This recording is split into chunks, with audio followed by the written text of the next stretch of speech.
Welcome to the Smart Weight Loss Coaching Podcast.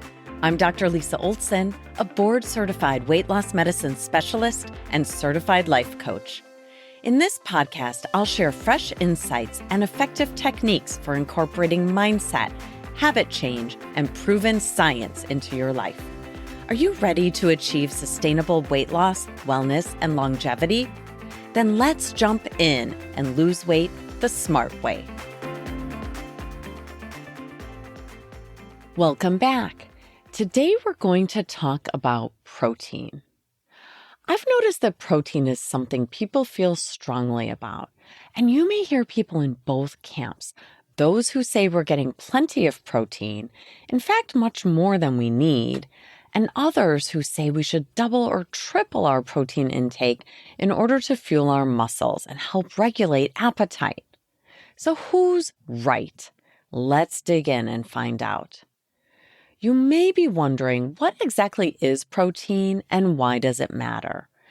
Protein is made up of building blocks called amino acids. We need protein to build and repair tissues in our body, like our muscles. What you may not know is that protein is important for all cells and tissues in the body, including our eyes, our heart, and even our skin. So how much do we need? The typical answer is anywhere from 0.5 to 1 gram of protein per kilogram of body weight, though some athletes might suggest you need more. I'd be happy to translate grams per kilogram into more manageable terms for those of you who don't regularly use the metric system. So, if you'd like to do that calculation with me, pull out your phone calculator and let's give it a go. If you're taking a pass on the math, no worries. Hang tight and we'll get right back to food in just a moment. You can start by entering your weight in pounds. I'll use an example of a person who weighs 200 pounds. Now divide the number by 2.2 to convert from pounds to kilograms. Using my example of a person who weighs 200 pounds divided by 2.2, that gives me 90.9 kilograms. I'll just round up and call it 91 kilograms. Now remember, I mentioned that the standard guidance says we need about 0.5 to 1 gram of protein per kilogram per day. So for my 200-pound person, let's take 91 kilograms, multiply that by 0.5 gram per kilogram, and the answer is this person needs just over 45 grams of protein at a minimum. If, however, we're aiming for 1 gram per kilogram of protein per day, then a 200-pound person would need 91 kilograms of protein every day. The target range for this person is anywhere from 45 to 91 grams of protein per day, or approximately 15 to 30 grams of protein per meal if you're dividing that up equally between 3 meals per day. All right, for those of you who are tapping out on the math, come back to us now.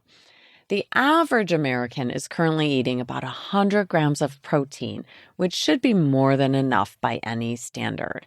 In fact, most people would do beautifully with anywhere from 50 to 100 grams of protein per day.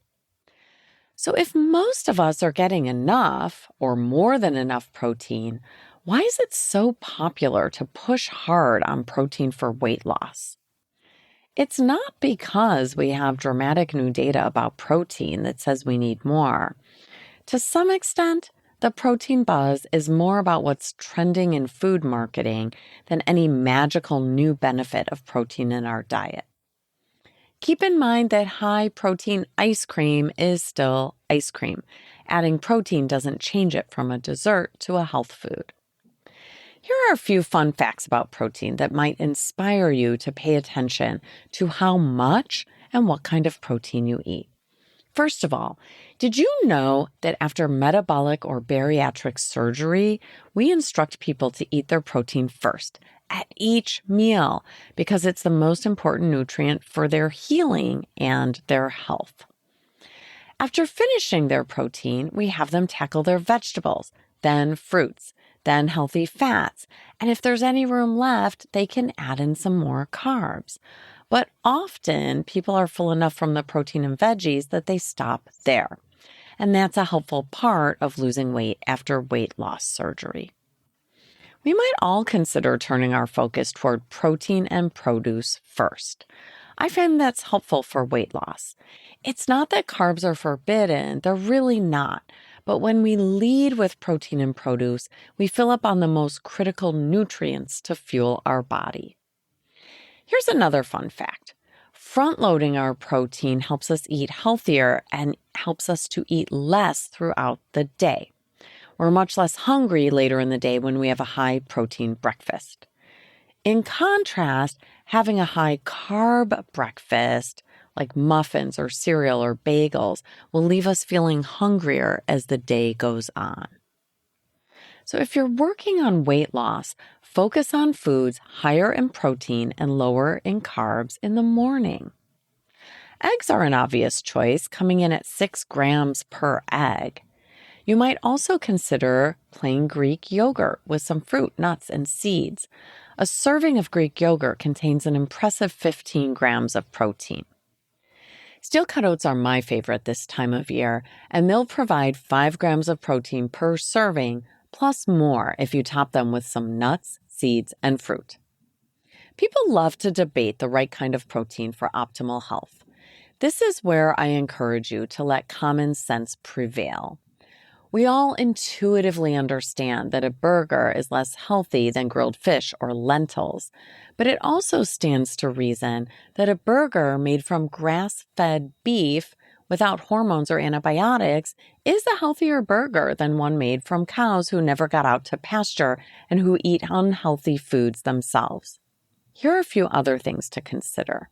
It's always best to eat real food rather than getting our nutrients from supplements. I favor protein-rich foods over protein shakes or bars, which are often filled with ultra-processed Nova-4 ingredients.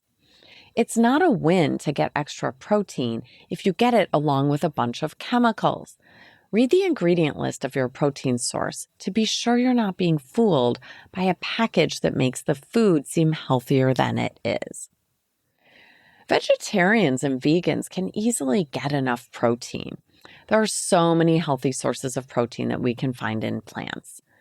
Personally, I'm a plant-forward eater.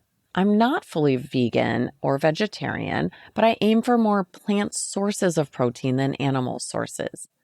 I find that flexitarian approach is the easiest for me. But you do you. And keep in mind that it's not necessary to eat animal sources of protein if you prefer not to. You're also doing a solid for our planet if you eat less meat. One recent study showed a 12% higher risk of death for every single daily serving of meat consumed. The World Health Organization has identified processed meats as carcinogenic. Specifically, they increase the risk of colorectal cancer. With that in mind, it's pretty easy to pass on salami, deli meat, bacon, and hot dogs. I don't personally find sausage worth the risk of cancer. Now, what about fish? If you're going to eat animal protein, fish is an excellent choice. Salmon packs an amazing 34 grams of protein for a standard 6-ounce serving, and it's loaded with omega-3 fatty acids, which are linked to better brain function. Come on, people, let's support our brains with our nutrition.